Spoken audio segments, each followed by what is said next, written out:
আদমকে কিয়ামত পর্যন্ত যা সৃষ্টি হবে সব আল্লাহ শিখিয়ে দিয়েছেন। ওই ক্যামেরা, ওই কম্পিউটার, ওই মোবাইল, ওই বিমান, ওই পারমাণবিক বম সব আদম আলাইহিসসালাতু ওয়াসসালাম জানতেন।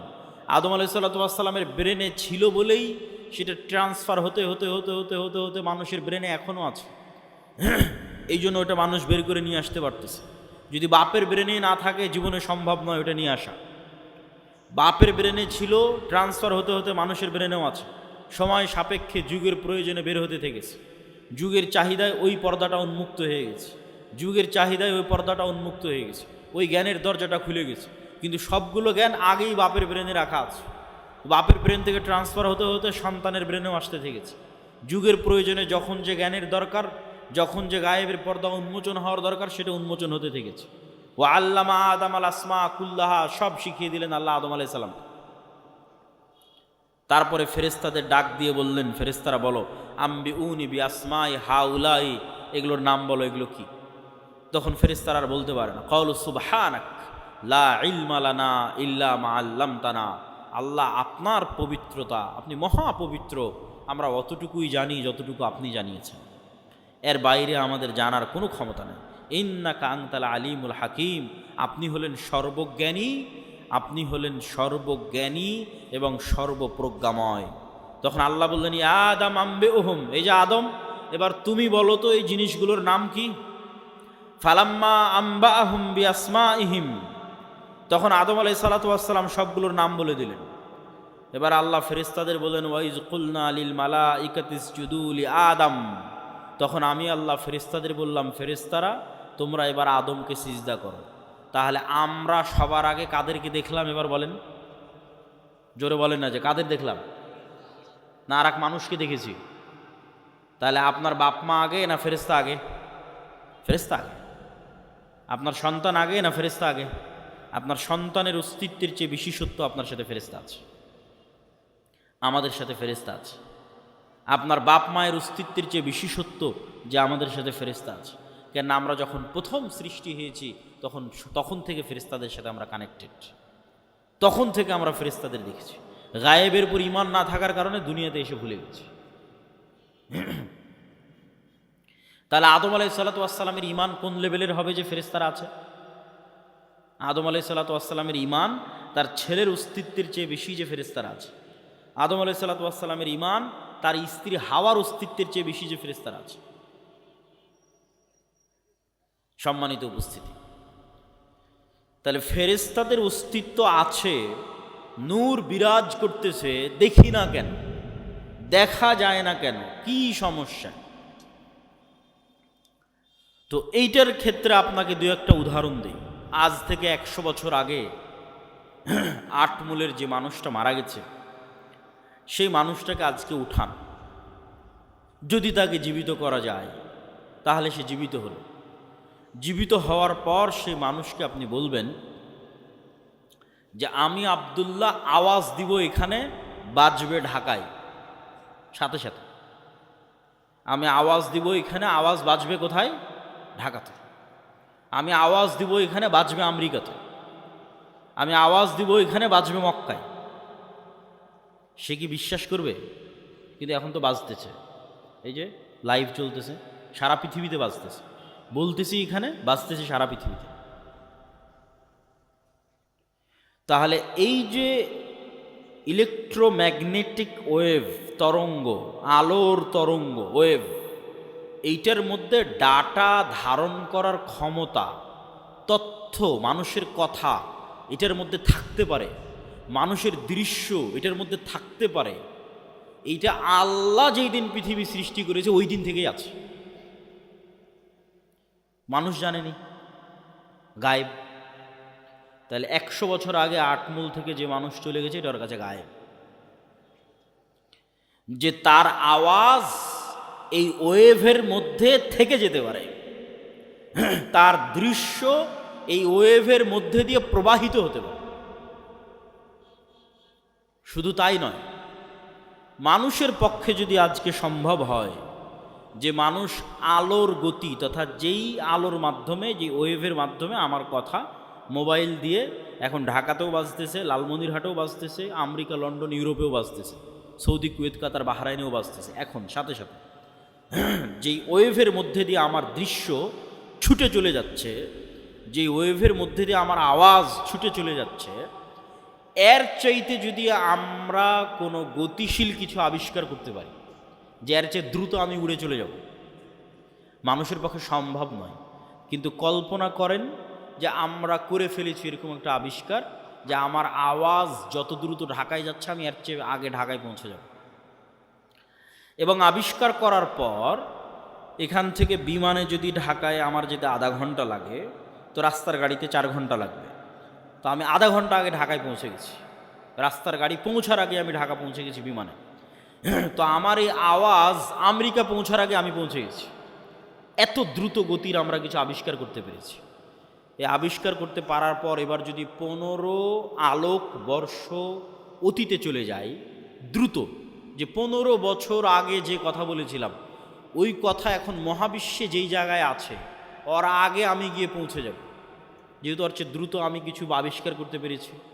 পৌঁছে গিয়ে এবার এই মোবাইলের মতো, এই ক্যামেরার মতো যদি ওখানে কিছু সেট করতে পারেন, তাহলে 15 বছর আগে আপনি কি বলেছিলেন ওই আপনার বলা কথা আপনি শুনতে পাবেন, বাজতেছে। 15 বছর আগে আপনি কি করেছিলেন, আপনার করা কাজ আপনি লাইভ দেখতে পাবেন, এই যে আমি এটা করতেছি।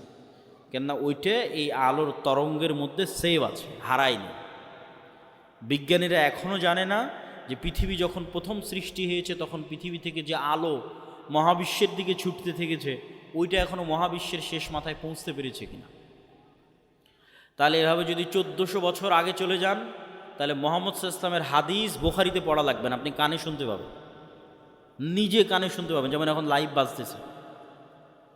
তো 1500 বছর অতীতে চলে গেলে আলোর গতির চেয়ে বেশি গতি নিয়ে মুহাম্মদ সাল্লাল্লাহু আলাইহি ওয়াসাল্লামের হাদিস নিজে কানে শোনা যাবে, বদরের যুদ্ধ লাইভ দেখা যাবে, বাস্তবে হচ্ছে এটা দেখা যাবে। এটা মানুষের দ্বারা সম্ভব নয়, এটা দিয়ে আল্লাহ মানুষের গুনাহকে গোপন রেখেছে, নাহলে একজন মানুষের গুনাহ গোপন থাকত না। এই আলোর গতির চেয়েতে মানুষের গতি কম থাকার কারণে মানুষের গুনাহ আজ গোপন আছে। সম্মানিত উপস্থিতি, তাহলে আমরা যা বলছি তার 1 সেকেন্ডও হারায় না, 1 সেকেন্ডও নয়, চাহে মোবাইলে রেকর্ড হোক আর না হোক, ওই তরঙ্গের মধ্যে থেকে যায়। যে কেউ চাইলে ধরে বের করে নিয়ে আসতে পারবে। আল্লাহ সুবহানাহু ওয়া তাআলা এটা দিয়েই ধরে বের করবেন এটা আমি বলি, কিন্তু এত সহজ মানুষের হিসাব নেওয়া, এত সহজ মানুষকে পাকড়াও করা, এইভাবেই পৃথিবী সেট আপ করা আছে। এখানে মানুষের একটা সেকেন্ড গোপন নয়, একটা সেকেন্ডও নয়। কেন আলো এই ডাটাগুলো ধারণ করে নিচ্ছে, যা করতেছে তাও সেভ আছে, যা বলতেছে তাও সেভ আছে। মানুষ চাইলে নিজেই দেখতে পারবে। মানুষকে আলোর চেয়ে দ্রুতগতির যন্ত্র আবিষ্কার করে অত বছর আগে চলে যেতে হবে, চলে গিয়ে নিজের আমলগুলো দেখতে হবে। তো আমি এগুলো করেছি, তো আমি এগুলো বলেছি, আমি নিজে শুনতে পাচ্ছি আমি কি বলেছি, আমি নিজে দেখতে পাচ্ছি আমি কি করেছি। কাফা বিনাফসিকাল ইয়াউমা আলাইকা হাসিবা, মানুষ আজকে তোমার বিচারের জন্য তুমি একাই যথেষ্ট, আলাদা কোনো বিচার বিভাগ কায়েম করে বিচার করতে হবে এইটা নয়, তুমি নিজেই যথেষ্ট। সম্মানিত উপস্থিতি, তাহলে কি বলছিলাম, গায়েব নূর। তাহলে এই আলো আমার ডাটা ধারণ করতে পারে, এটা একসময় গায়েব ছিল, চোখে দেখা যায় না, তো এখনও দেখা যায় না, এখনও দেখা যাচ্ছে না, যন্ত্র ধরতে পেরেছে কিন্তু আমরা তো দেখতে পাচ্ছি না। তাহলে ওইটা যেমন সত্য যে আল্লাহ যেই দিন পৃথিবী সৃষ্টি করেছেন ওই দিন থেকে মানুষের বলা কথায় আলোর মধ্যে থেকে গেছে, মানুষের বলা কাজ করা কাজ এই আলোর মধ্যে থেকে গেছে, এর চেয়ে বেশি সত্য যে এখানে নূর আছে, ফেরেশতা আছে, এটা এখন গায়েব। এবার বাস্তব জগতের আরও কিছু উদাহরণ দেই যেগুলো এখন যন্ত্রও ধরতে পারেনি। যেমন আল্লাহর একটা সৃষ্টিজীব কুকুর, কুকুরের ঘ্রাণ শক্তি মানুষের চাইতে 10,000 গুণ বেশি। তো আমি এই যে মাইকটা সামনে আছে, এটা আমি নাক দিয়ে টেনেও আর কোনো গন্ধ পাচ্ছি না। তখন আমি যদি বলি যে এই মাইকের কোনো গন্ধ নাই, এটা মিথ্যা কথা হবে। এই মাইকটাই আপনি একটা প্রশিক্ষিত কুকুরের নাকে ধরেন, তারপর মোলাম গাড়ি বাজারে ফেলে রেখে আসেন কোনো এক জঙ্গলে, ওই কুকুর ওখান থেকে খুঁজে বের করে নিয়ে আসবে এই মাইককে। 50 গুণ 100 গুণ বেশি নয়, 1000 গুণ নয়, 10,000 গুণ বেশি। মানুষের যদি কোনো শরীরে ক্যান্সার হয় তাহলে কোন কোষটাতে ক্যান্সার হয়েছে ওই ক্যান্সারের কোষের যে গন্ধ এইটা পর্যন্ত কুকুর ধরতে পারে। মানুষের শরীরে যদি ভাইরাস হয়, যে করোনা ভাইরাস হয়েছে, তাহলে করোনা ভাইরাসের মতো অদৃশ্য জিনিসের গন্ধ কুকুর ধরতে পারে, যে ভাইরাসকে দূরবীন দিয়ে দেখতে হয়, মাইক্রোস্কোপ লাগিয়ে দেখতে হয়, ওই ভাইরাসের গন্ধ পর্যন্ত কুকুর ধরতে পারে। আর মানুষ এখন পর্যন্ত এমন কোনো যন্ত্র আবিষ্কার করতে পারেনি যেটা কুকুরের লেভেলে ঘ্রাণ নিতে পারবে। এই জন্য মানুষ কুকুরকেই কাজে লাগায়, যে একটা যন্ত্র আমি আবিষ্কার করেছি যেটা কুকুরের মতো ঘ্রাণ নিতে পারবে, নাই, এরকম কোনো যন্ত্র আবিষ্কৃত হয়নি। তাহলে পৃথিবীতে এমনও ঘ্রাণ আছে যেই ঘ্রাণ মানুষ পায় না, যেই ঘ্রাণ মানুষের তৈরি কোনো যন্ত্রও পায় না। এখন এখানে যদি মিসকে আম্বরের মতো সুগন্ধি থাকে, ধরেন কথার কথা ফেরেশতারা এসেছে, ফেরেশতাদের গায়ে মিসকে আম্বরের মতো সুগন্ধি আছে, ওই সুগন্ধি আমি পাচ্ছি না। কথা কি আমার বুঝতে পারছেন? তো আমি যে ওই সুগন্ধি পাচ্ছি না, তার মানে সুগন্ধি নাই, এটা কি ঠিক? এটা ঠিক নয়। ঠিক তেমনি এমনও আওয়াজ আছে, কবরের আযাব কই, শুনতে তো পাই না।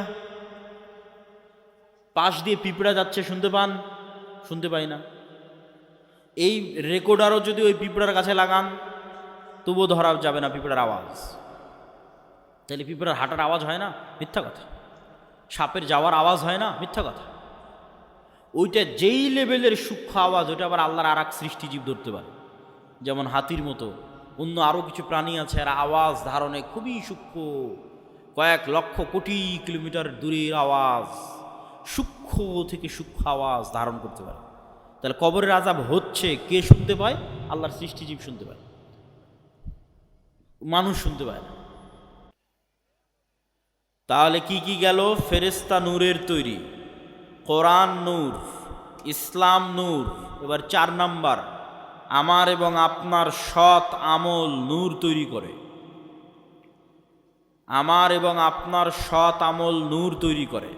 আল্লাহ সুবহানাহু তাআলা কোরআন মাজিদে বলছেন, ইয়াউমা তারাল মুমিনিনা ওয়াল মুমিনাত নূরুহুম ইয়াসআ বাইনা আইদিহিম ওয়া বিআইমানিহিম। কঠিন কিয়ামতের মাঠে মুমিনেরা এবং মুমিনারা দুনিয়াতে যত নূর জমা করেছিল আমলের মাধ্যমে, প্রত্যেকটা সৎ আমল নূর। 2টা শর্ত পেলেই আমল সৎ। আল্লাহ কোরআনে বলেনি যে বেশি আমল করতে হবে, যে ওই জান্নাতে যাবে যে বেশি আমল করেছে। আল্লাহ বারবার বলেছে আমানু ওয়া আমিলুস সালিহাত। ঈমান বিল গায়েবে, গায়েবে ঈমান আছে, গায়েবের উপর ইয়াকিন আছে, আর আমিলুস সালিহাত, সৎ আমল করেছে। সৎ আমল নূর তৈরি করে। তো সৎ আমল 2 শর্তে নূর তৈরি করে, তখন এটা সৎ আমল হয়। এক, যদি হৃদয়ে ইখলাস থাকে, তাহলে ইখলাস পাওয়া মাত্রই নূর তৈরি হওয়া শুরু হয়ে যায়। 2, আমল যদি গায়েবের সাথে মিলে যায়। প্রত্যেকটা আমলের ফরম্যাট গায়েবে নির্ধারিত, যেই ফরম্যাট ওহির মাধ্যমে আল্লাহ রাসূলের কাছে পাঠিয়েছে।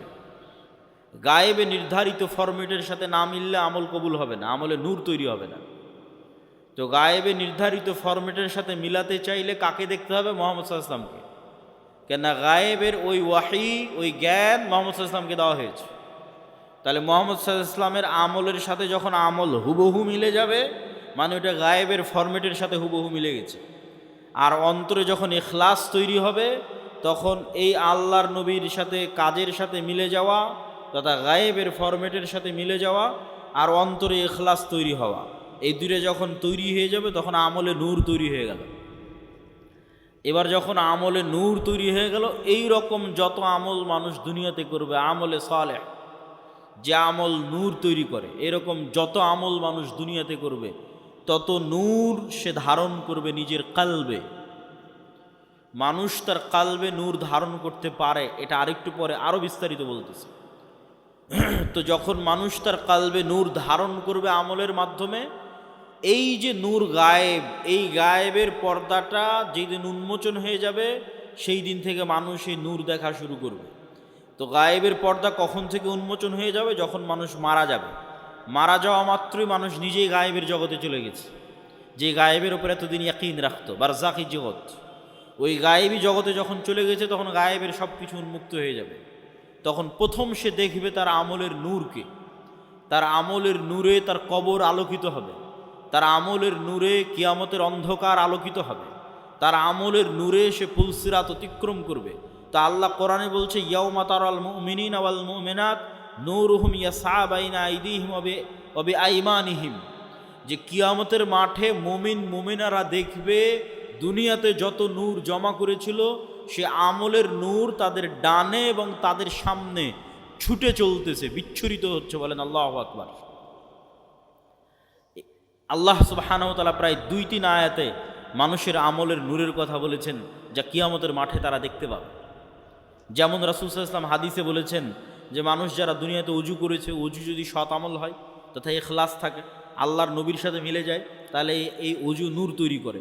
তো কিয়ামতের মাঠে উজুর অঙ্গ প্রত্যঙ্গগুলোতে নূর জল করে জ্বলবে। তো দুনিয়াতে যত নূর জমা করেছে সৎ আমলের মাধ্যমে, সব নূরের প্রভাব দেখতে পাবে। তাহলে 4 নম্বর পয়েন্টে আমরা বললাম সৎ আমল নূর তৈরি করে। এবার 5 নম্বর পয়েন্ট, মানুষের অন্তরে, মানুষের কানে, মানুষের চোখে, মানুষের সামনে, মানুষের পিছনে, মানুষের উপরে, মানুষের নিচে নূর তৈরি হতে পারে। রাসূলুল্লাহ সাল্লাল্লাহু আলাইহি ওয়াসাল্লাম দোয়া করছেন, আল্লাহুম্মা জাআল ফি কলবি নূরা, হে আল্লাহ আমার কালবে নূর তৈরি করে দেন। ওয়া ফি সামঈ নূরা, আমার কানে নূর তৈরি করে দেন। ওয়া ফি বাসরি নূরা, আমার চোখে নূর তৈরি করে দেন। এভাবে বলতে বলতে ডানে বামে, সামনে পিছনে, উপরে নিচে সকল অঙ্গ প্রত্যঙ্গে তিনি আল্লাহর কাছে নূর চেয়েছেন। তো নূরের অস্তিত্ব পৃথিবীতে এত বাস্তব যে আপনার যেমন চোখের পাওয়ার সরাসরি দেখা যায় না, কিন্তু যন্ত্র দিয়ে মাপলে ধরা পড়ে চোখের পাওয়ার কম কি বেশি, বাস্তবে অনুভব করতে পারেন চোখের পাওয়ার কমে গেছে কি বেশি হয়েছে।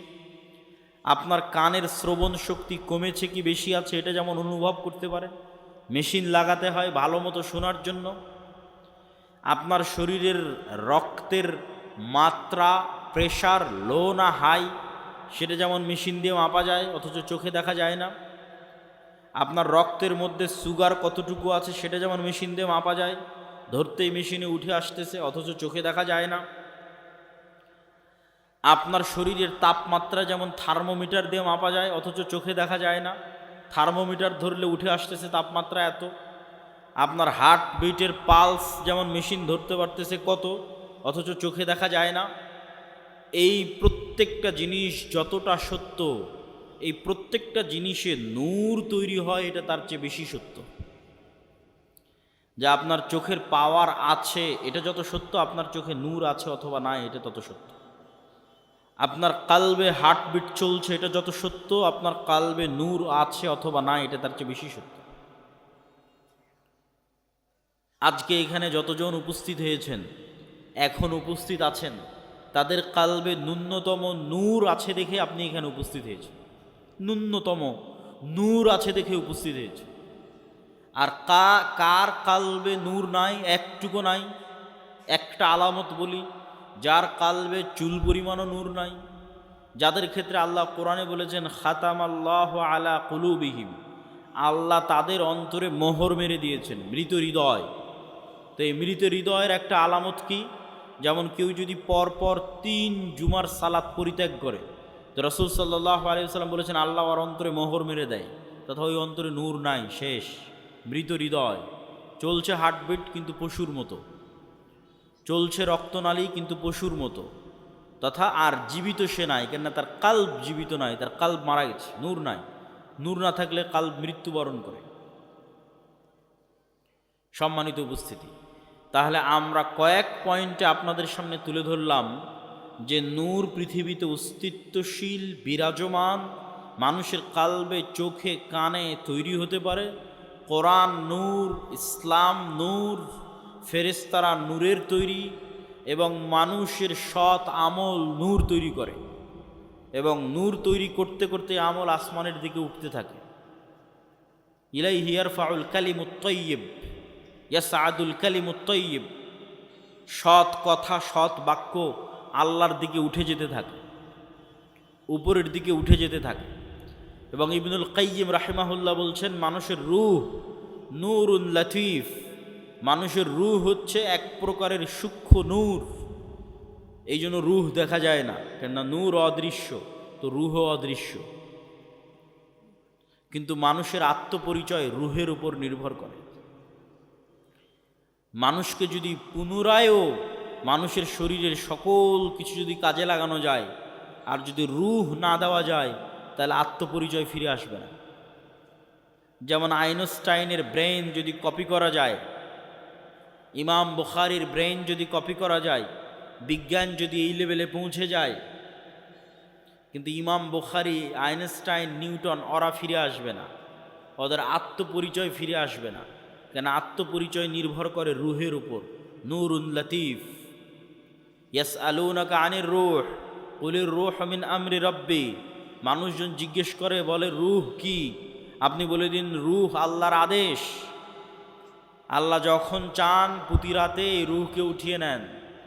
যাদের আল্লাহ মৃত্যু দিতে চান তাদের রূহকে তার কাছে আটকে রেখে দেন, এরা সকালবেলা মৃত অবস্থায় উঠে। আর যাদের আল্লাহ সুবহানাহু ওয়া তাআলা বাঁচিয়ে রাখতে চান, এদের রূহকে আবার ফেরত দিয়ে দেন। এই জন্য সকালবেলা এরা জীবিত অবস্থায় উঠে। এই জন্য দোয়ার মধ্যে বলা হয়েছে, আল্লাহুম্মা বিইসমিকা আমুতু, হে আল্লাহ তোমার নামে আমি মারা যাচ্ছি। কেননা তখন রুহের কাজ শেষ হয়ে যায়। রুহের কাজ দেখা, রুহের কাজ শোনা, রুহের কাজ চিন্তা করা, রুহের কাজ বোঝা। বাকি শরীরের হার্টবিট, রক্ত সঞ্চালন এগুলো তো চলছেই, কিন্তু দেখা, শোনা, চিন্তা, গবেষণা যখন বন্ধ হয়ে যায় তখন রুহের কাজ শেষ।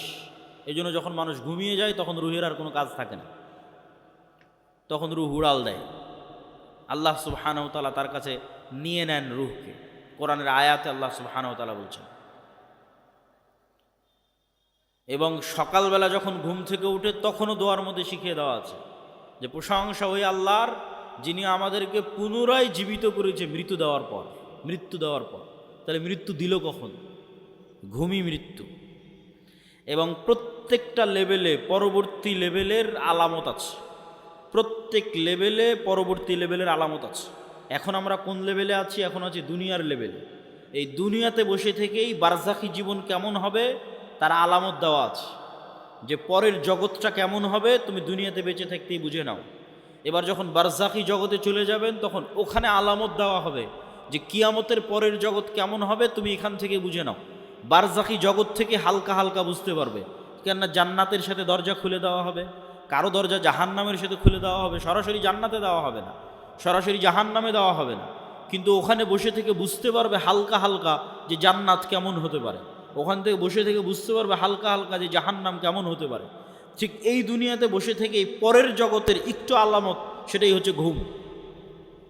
যে মৃত্যুর জগৎ কেমন হতে পারে সেটার আলামতই হচ্ছে ঘুম। প্রতিদিন মানুষ মৃত্যুবরণ করে। বারজাখী জগৎ কেমন হতে পারে সেটার আলামতই হচ্ছে ঘুম। এবং মানুষের যে এই ট্রান্সফার, এইটা অবাস্তব নয়, এটার অসংখ্য চিহ্ন আল্লাহর সৃষ্টিজীবের মধ্যে আছে। গায়েবের অসংখ্য আলামত আল্লাহ হয়তো মানুষের মধ্যে দিয়ে রাখেনি, কিন্তু আল্লাহর অন্য সৃষ্টিজীবের মধ্যে দিয়ে রেখেছে। যেমন আল্লাহর একটা সৃষ্টিজীব প্রজাপতি। প্রজাপতি কিভাবে তৈরি হয়? প্রজাপতি প্রথমে শুঁয়ো পোকা থাকে, পোকা হিসেবে সে বিভিন্ন গাছের পাতা খেয়ে বেড়ায়। ঠিক যেভাবে আচা পোকা থাকে ওইরকম পোকার মতো সে জীবনযাপন করে, উঠতে পারে না। তাহলে পোকা হিসেবে জীবনযাপন করে গাছের পাতা খেয়ে 1.5-2 মাস পার করে। 1.5-2 মাস পার করার পর এই পোকা তার নিজের চারিপাশে একটা আবরণ তৈরি করে ওর মধ্যে মারা যায়। ওর মধ্যে মারা যাওয়ার আবার 15-20 দিন, 1 মাস, 1.5 মাস পর ওই বাইরে ওই আবরণটা খুলে যখন বের হয় তখন প্রজাপতি হয়ে আকাশে উড়াল দেয়। তাহলে একটাই প্রাণী কয় ধরনের জীবনযাপন করতেছে এক পৃথিবীতে? একবার পোকা হিসেবে জীবনযাপন করতেছে, তখন গাছের পাতা খাচ্ছে, আকাশে উঠতে পারে না, তারপরে মারা যাচ্ছে, মৃত অবস্থায় থাকতেছে, থাকার পর আবার জীবিত হচ্ছে, তখন প্রজাপতি হয়ে আকাশে উড়াল দিচ্ছে। তাহলে মানুষ পৃথিবীতে এখন বেঁচে আছে, এটা এক ধরনের জীবনযাপন। মারা যাবে, বারজাখী জগতে চলে যাবে, এটা আর এক ধরনের জীবনযাপন। ওই জগতে এক এক রুহের জীবন ধারণ হবে এক এক রকম। শহীদদের রূহ পাখি হিসেবে খাবার পর্যন্ত খাবে জান্নাতে। আরও উঁচু লেভেলের রূহ আল্লাহ সুবহানাহু ওয়া তাআলার আরশের সাথে ঝুলন্ত থাকবে। সম্মানিত উপস্থিতি, তাহলে পরবর্তী জীবন যে সম্ভব এটার নিদর্শন আল্লাহর সৃষ্টিজীবের মধ্যেই পৃথিবীতে আছে। একই সময়ে বিভিন্ন ধরনের জীবনযাপন করা যেতে পারে তার প্রমাণ আল্লাহর অন্য সৃষ্টিজীবের মধ্যে আছে। তা আমরা আলোচনা করছিলাম নূর, গায়েব, ফেরেশতা। ফেরেশতারা নূরের তৈরি, আর নূর পৃথিবীতে বিরাজমান, নূর পৃথিবীতে অস্তিত্বশীল। এবার চলেন আমরা দেখব সাহাবীদের বিশ্বাস কেমন ছিল ফেরেশতাদের উপরে।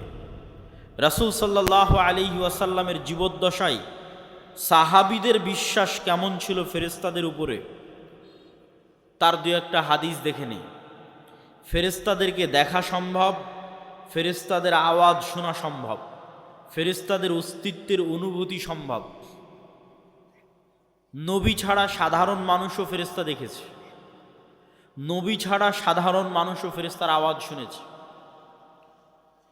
আবু হুরায়রা রাদিয়াল্লাহু তাআলা আনহু থেকে বর্ণিত, তিনি বলেন, একদিন এক ব্যক্তি রাস্তা দিয়ে চলতেছে, তো আকাশ থেকে একটা আওয়াজ পেল, ইসকি হাদিকাতা ফুলান, উমুকের বাগানে পানি বর্ষণ করো। তো সেই ব্যক্তি দেখলো মেঘমালা ওই নির্দিষ্ট একটা বাগানে গিয়ে সেখানে বৃষ্টি বর্ষণ করলো। সেই বৃষ্টি বর্ষণের পানি নালা বেয়ে পড়ে যাচ্ছে।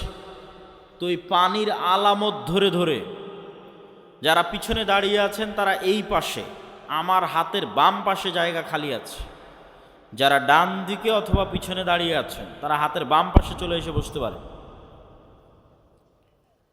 তো অদৃশ্য গায়েব থেকে আওয়াজ শুনে ওই ব্যক্তি ওই পানির লাইন ধরে ধরে জমিতে গেল। তো গিয়ে দেখে সেখানে একটা ব্যক্তি কাজ করতেছে, জমি চাষ করতেছে। বলে, ভাই তোমার নাম কি? তো বলে, আমার নাম এই। তো এই ব্যক্তি বলছে, বারে, যেই নাম আকাশে শুনলাম এ তো দেখি সেই নাম বলে। তখন এই ব্যক্তি বলছে, আমি আকাশে তোমার নাম শুনলাম যে অমুকের বাগানে পানি বর্ষণ করো।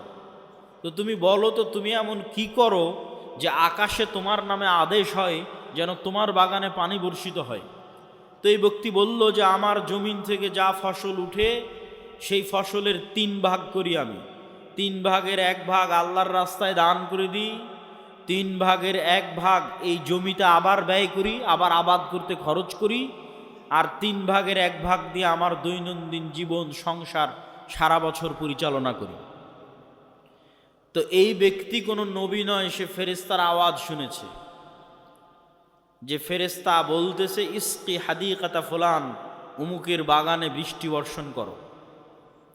দেখেন, ফেরেশতার অস্তিত্ব পৃথিবীতে অতি বাস্তব। কত বাস্তব? আমার আত্মীয় স্বজন, ভাই বোন, সন্তান সন্ততির চেয়ে বেশি বাস্তব। কেন আমার আত্মীয় স্বজন, ভাই বোন, বাপ মা, সন্তান সন্ততির চেয়ে বেশি বাস্তব? এই জন্য যে আল্লাহ যখন প্রথম আমাদের সৃষ্টি করেছে, প্রথম যখন জান্নাতে আল্লাহ আমাদের সৃষ্টি করেছে আমাদের আদি পিতা আদম আলাইহিসসালাতু ওয়াসসালামকে, তখন আদম আলাইহিসসালাতু ওয়াসসালাম চোখ খুলে দেখেনি যে এটা আমার বাপ, এটা আমার মা, আর চোখ খুলে দেখেনি যে এটা আমার বউ, চোখ খুলে দেখেনি যে এটা আমার ছেলে। চোখ খুলে প্রথম পরিচিত হয়েছে বারে ফেরেশতা। ওয়াইজ ক্বালা রাব্বুকা লিল মালাইকাতি ইন্নী জাইলুন ফিল আরদি খলিফা ক্বালু আতাজআলু ফিহা মান ইউফসিদু ফিহা ওয়া ইয়াসফিকুদ দিমা। আল্লাহ নিজে পবিত্র কোরআনে ব্যাপকভাবে বর্ণনা করেছেন এই ঘটনা।